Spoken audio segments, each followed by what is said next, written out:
All right, it's 9:03 this morning on News Radio WRVA. My name is Rich Herrera. Thanks for joining us on the Voice of Virginia, News Radio WRVA. We are catching up right now with Governor Jim Gilmore, and but I'm going to ask him to put on his ambassador's hat for me for just a moment. Again, former ambassador, former attorney general, former governor, so we get to talk about a lot of different things. So, sir, I wanted to ask you something. We kind of touched on it before I left for Ireland, and then I thought it was interesting the week that I spent in Ireland that U.S. politics is omnipresent. I watch Fox, I watch CNN, I watch MS Now, I watch all the cable news channels here in the States. Barely a peep about what goes on in Europe. But boy, when I watch the BBC and I was watching Sky News, all they talked about was the president of the United States. It was kind of eye-opening for me. Governor, do I have you? Let's put the governor back. Sorry about that. Oh, there you are. Okay. I hit mute by accident. Okay.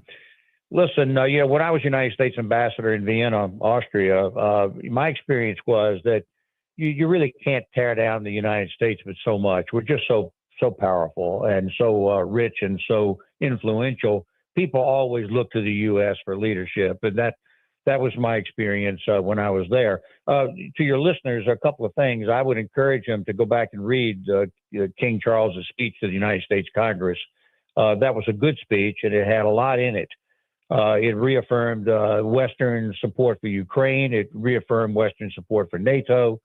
It also commented a little bit on domestic politics, talking about how checks and balances are built into the American and the British systems, and checks and balances. And that is a comment on what's going on in America today, of course.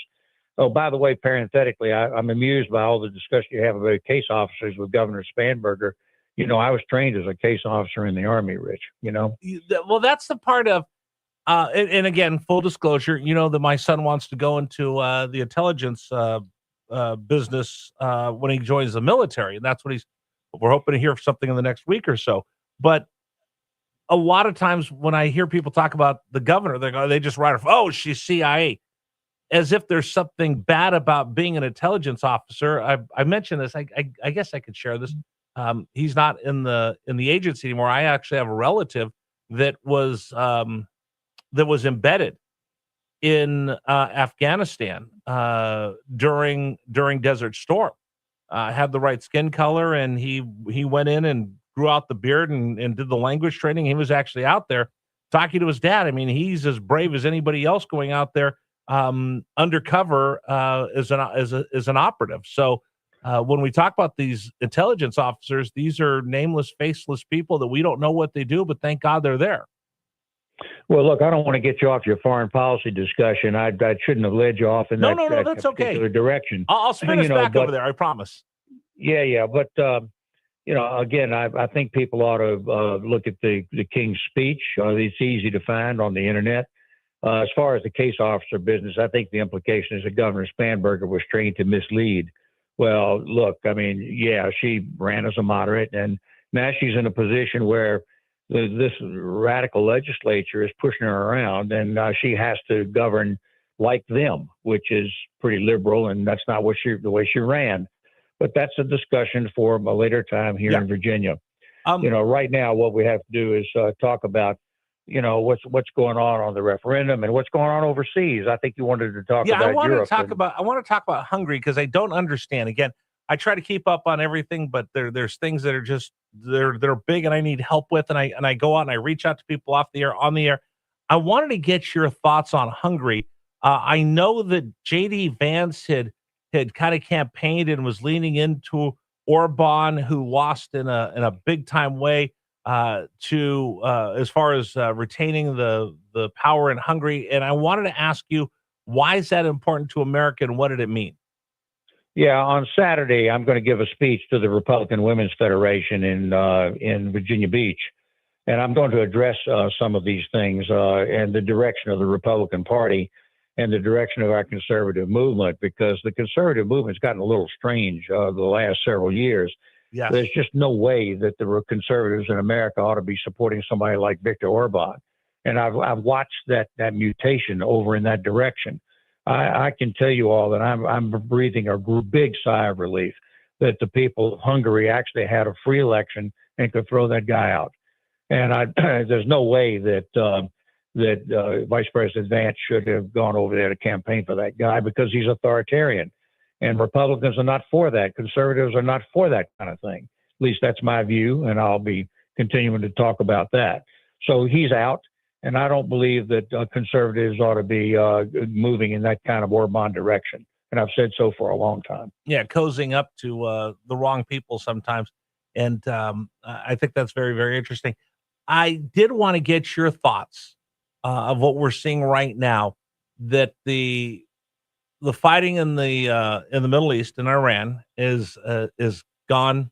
The guns for the most part have gone silent. The Israelis are still fighting with Hezbollah in Lebanon, and now Lebanon's actually joining, and it looks like they're going to try to oust Hezbollah out of there. That's what some people are saying. We'll see.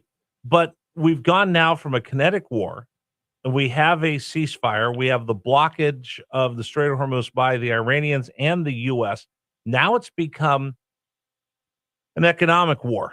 The U.S. is going to choke off the Iranian economy. They're not able to get anything in. I think they did find that there were some ghost ships that they discovered.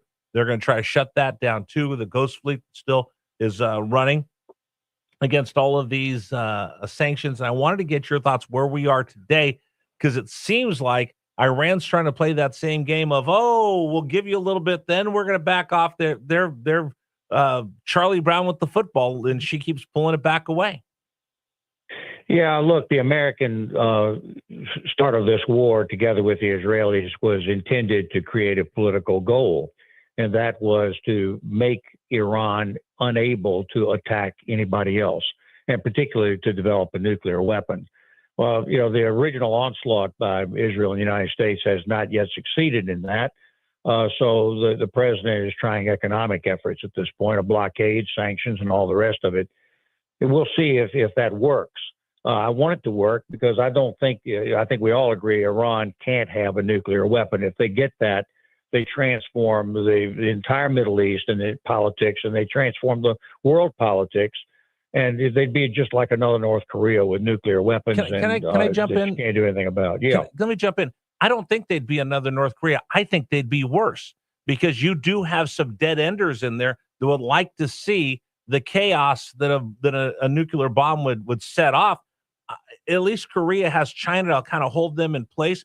I don't know anybody that would ever be able to stop Iran from actually using that bomb.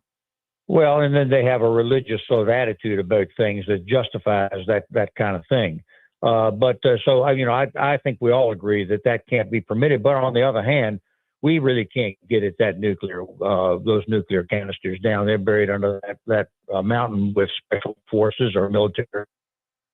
Without having boots on the ground. I was James Mattis's book. He talked about at one time, especially during the Obama administration, we thought, well, you know what, we could just bomb our way into taking over things, and you might be able to beat a country, but you can't conquer a country and actually affect change unless you do have the boots on the ground. And right now, the United States and the American citizens do not want to see that under any circumstances. But again, bombing is not going to be enough to get rid of those canisters.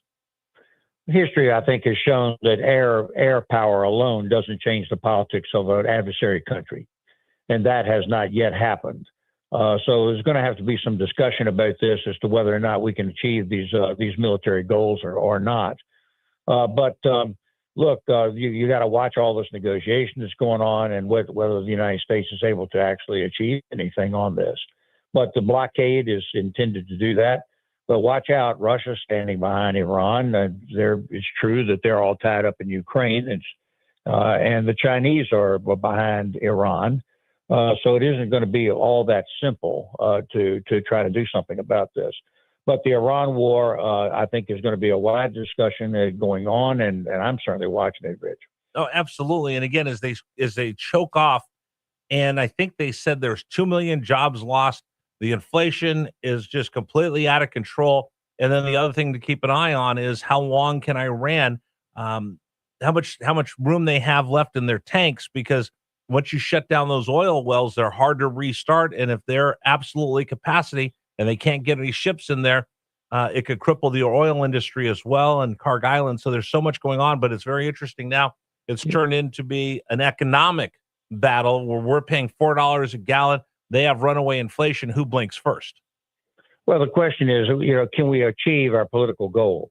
And, the number one goal was to change the regime to be more friendly to the United States. That has not yet occurred. You got this Strait of Hormuz problem right now. The Iranians simply cannot be left. We can't just simply withdraw and leave them in charge of that strait. They weren't before, and we can't leave them that way because then that would put them in control of much of the world's energy, and you just can't permit that. And then missiles and the rest of it, and particularly the nuclear part, that all still has to be dealt with going forward. And I'm not sure exactly what our direction is on that yet. So I did hear a good argument that made the other day by a fellow named Brian Hooks, who used to be with the first Trump administration, where he basically said, look, Iran has been a bad actor for decades and decades without a nuclear weapon. What kind of behavior are they going to do with the nuclear weapon? So that, I think, is a legitimate case to be made for this war. It's the first real case I've heard made by anybody. So, let's confront the problems that we've got. But I want to make it clear to your listeners, Ukraine is still the pivot. This Middle East thing has blown up. It's a bit of a diversion away from the European war. Europe, a friendly Europe to the United States, is essential to our safety and security, Rich. We learned that in World War II. We're learning it now. Now, that's why I think the King's speech to the Congress is a good speech that ought to be reread or rewatched by your listeners all the time, because it reaffirms our common values. And that's what really makes America the killer app, the fact that we are admired worldwide because of our values. And we need to keep those things. And I'm certainly dedicated as an American to that. Folks, if you want to catch more with Governor Gilmore, he's on Newsmax TV this afternoon. I was going to watch baseball this afternoon because I think there's a couple day games that are makeups, but I'm going to have to ask them to put in the sports bar, give me one TV on Newsmax so I could see it. He'll be on somewhere on the 1 o'clock hour, about 1:15, talking about redistricting and King Charles' visit here to the United States on Newsmax TV this afternoon. Sir, I appreciate it, and we'll catch up with you next week.